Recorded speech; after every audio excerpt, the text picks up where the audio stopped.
Oi gente, tudo bem? A gente tá aqui para fazer a nossa primeira parte do vídeo de revisão, certo? A primeira coisa que a gente precisa entender é que nós estamos falando sobre música instrumental, tá? Então nós vamos falar sobre algumas características, principalmente sobre música clássica, ok?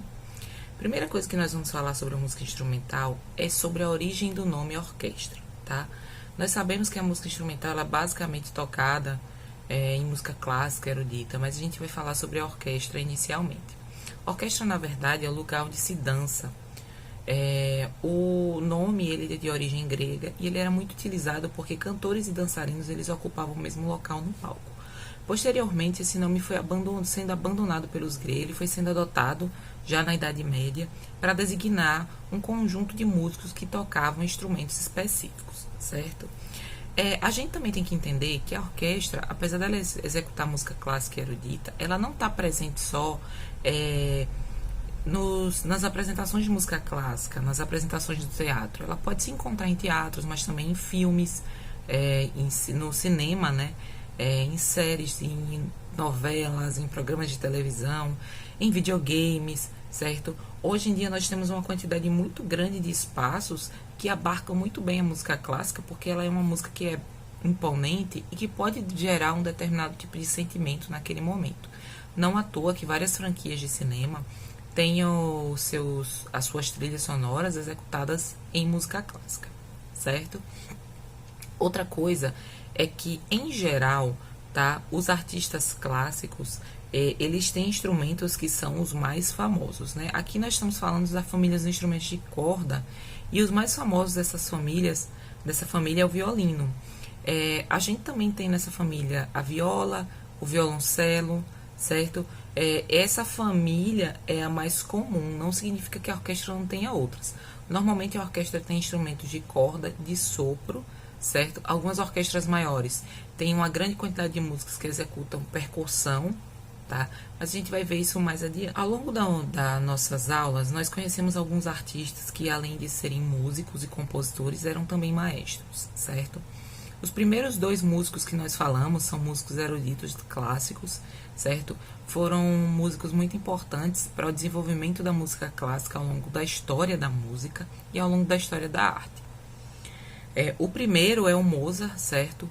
O Mozart ele era considerado um garoto prodígio, ele começou a tocar muito jovem, em 6 anos ele já se apresentava, ele já compunha músicas. Aqui ele traz o Mozart para falar sobre como a partir do século XVIII os músicos eles compunham concertos em sinfonias, certo? Os concertos eles são executados, eles são composições criadas para ser executada por vários instrumentos.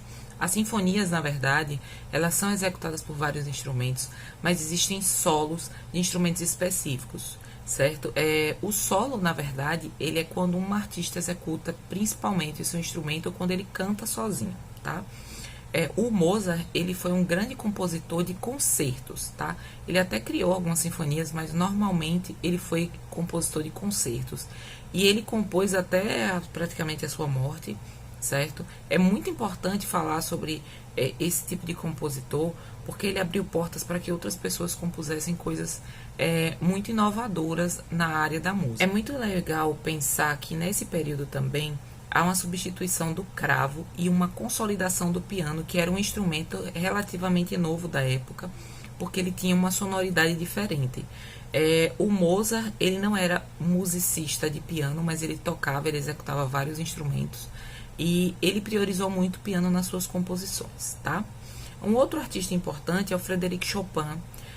O Chopin, ele compôs peças para piano, ele era um pianista exímio e ele era um compositor exímio, ele compôs essas melodias para piano. Muitas delas foram utilizadas em desenhos, em filmes, até hoje o Chopin é muito conhecido, inclusive tem uma composição dele que é utilizada no desenho Tom e Jerry, e também uma das músicas do Chopin é utilizada num filme chamado Lagoa Azul, que foi um grande filme da década do final dos anos 70 até os anos 90, né?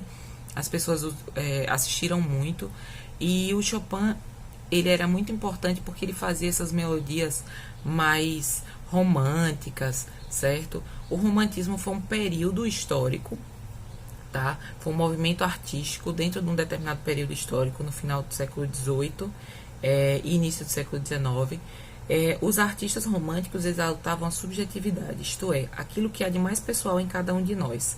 Interessavam-se pela cultura popular e por lugares exóticos.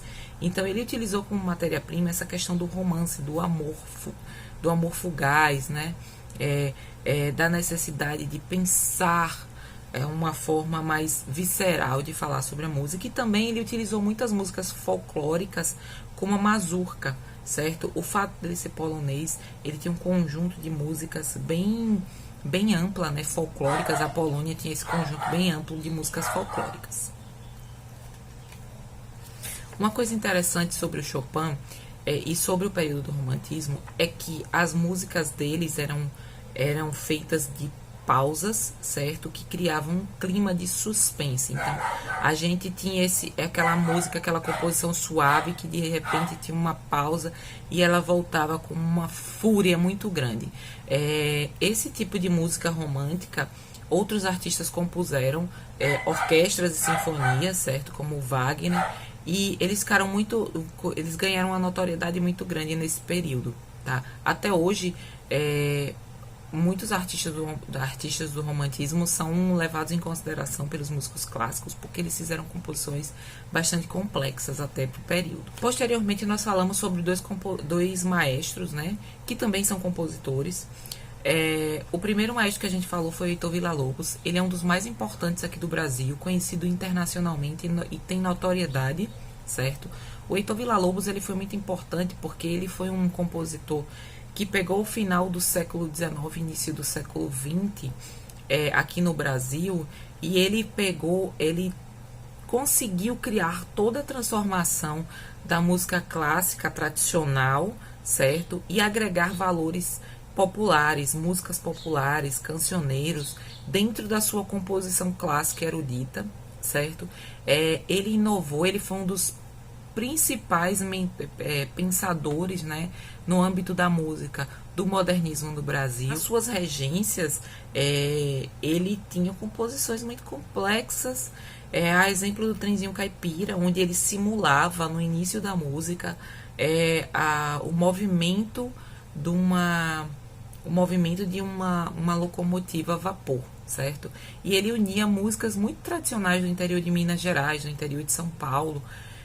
Ele viajou inclusive para o Nordeste, ele gostava muito dessas músicas, ele criou as baquianas. Então nós temos no Heitor Villa-Lobos um representante muito importante da nossa música, certo?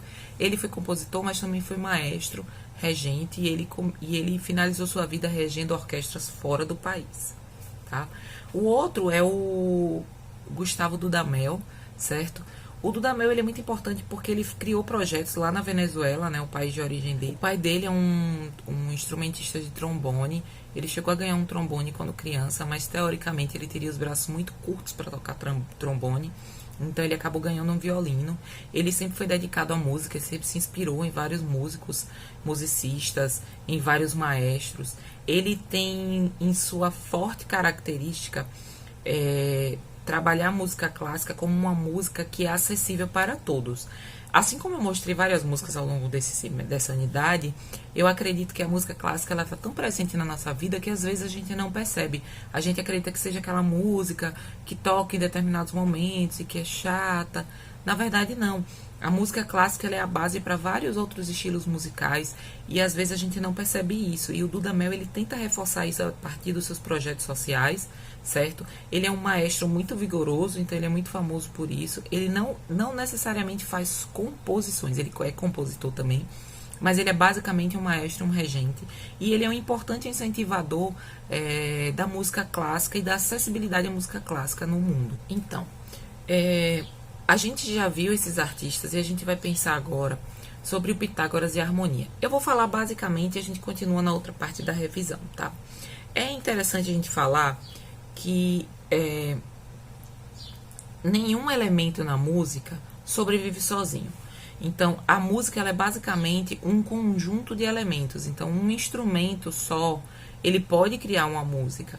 Mas, em geral, quando a gente fala numa composição harmônica, nós estamos falando de mais de um elemento, certo? Fora que existem diversas notas e essas notas elas não sobrevivem só. A gente não consegue compor uma música de uma nota só. Consegue? Consegue. Porém, o ideal é que outras notas estejam juntas para que a composição ela seja mais rica, certo? Então, essas composições são combinações de sons e silêncios, de pausas, de continuações, certo? Essas combinações provocam sensações difíceis de racionalizar, tá? A música ela provoca um efeito diferente em cada indivíduo. Cada pessoa ela reage de uma forma diferente a um estilo de música. Não necessariamente por causa das letras. A sonoridade ela vai ter um efeito específico em cada pessoa, tá? Então, a gente pode entender a música como uma tentativa de ordenar os sons que existem no mundo e, por que não, no universo. A gente vai ficar por aqui. Amanhã tem uma outra aula disponível na plataforma, que é a continuação da nossa revisão, tá? Então, gente, até amanhã. Façam uma atividade que tem na plataforma.